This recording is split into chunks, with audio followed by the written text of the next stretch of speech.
Hi, this is Coach Joe Lucas, and I want to visit with you today and really talk to you for a few minutes about standards. You know, here in this business, we have to really understand and ask ourselves this question: what business am I really in? You know, are you a financial advisor, insurance professional, stockbroker, problem solver, financial coach, financial concierge? And those are all true, by the way. Those are all accurate, if you will, descriptions for pretty much everybody who's watching me.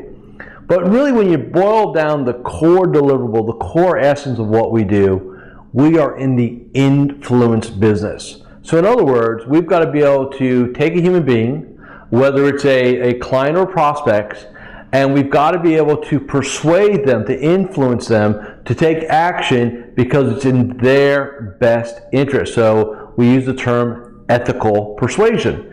Now, how do you become this ethical persuader slash influencer? There's a couple things. First off, it comes from your personal congruency, right? So in other words, do you drink your own Kool-Aid? Do you eat your own cooking? Do you walk the talk, right?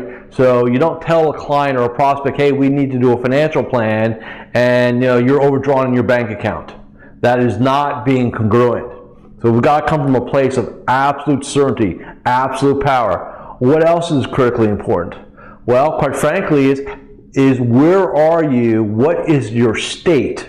State management. So that's your emotion, your psychology, your physiology. Where are you on a scale of 1 to 10? So are we at a level 3 or 4 and kind of hanging out? And look, state 3 or 4, that's great for watching TV. That's great for hanging out. That will sabotage you in the influence game.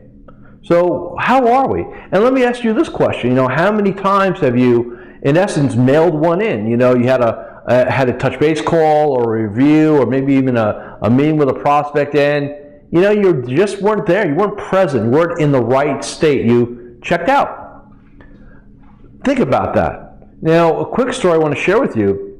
I was talking to one of my clients, and by the way, this is why we're doing this video today, because I said, let's talk about this, because I see so many advisors sabotage their opportunities, not because they didn't have a good presentation or a good plan or good allocation. They were not a good influencer because they were not in the proper state. So let me tell you about my story.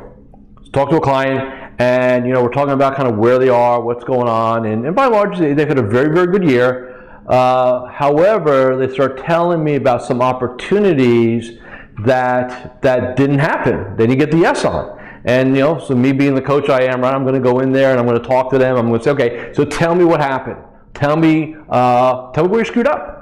And we start getting into a little bit, and I hear things like, well, I probably wasn't as convicted, I probably wasn't as passionate. I said, so where were you on a scale of 1 to 10? So were you ready to run through a wall for somebody to help them get to the point, or could you kind of lay back? And he goes, I kind of laid back. I was a little tired. I did the presentation. I went through the illustrations. I did everything like that. But I went through the information. I said, that's right.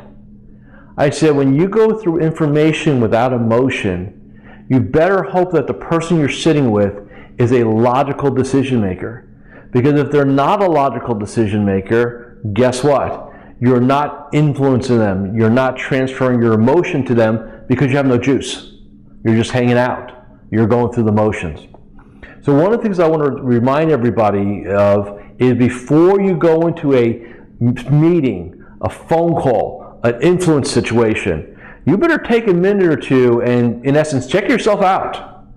In my days of cold walking, when I used to, walk up and down Wall Street and Lower Manhattan and Canal and everything like that, this is before security, and, you could actually get into the buildings, right, and walk around.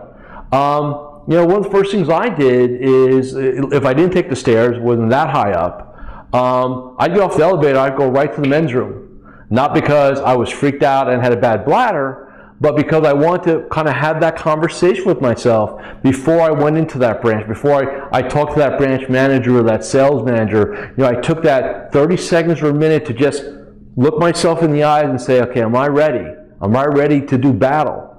And I said battle specifically because when you think about influence And when you think about that game, it's a battle of people telling you why they can't do something and why you've got to tell them they must do something.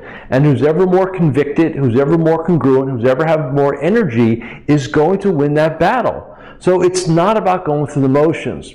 So this is about standards.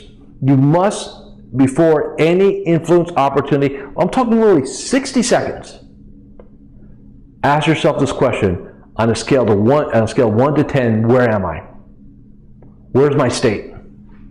And you know what? If it's not a minimum 8, minimum 8.5, change it and get up, move around, think through it, commit, do whatever you need to do, then go ahead and take the action.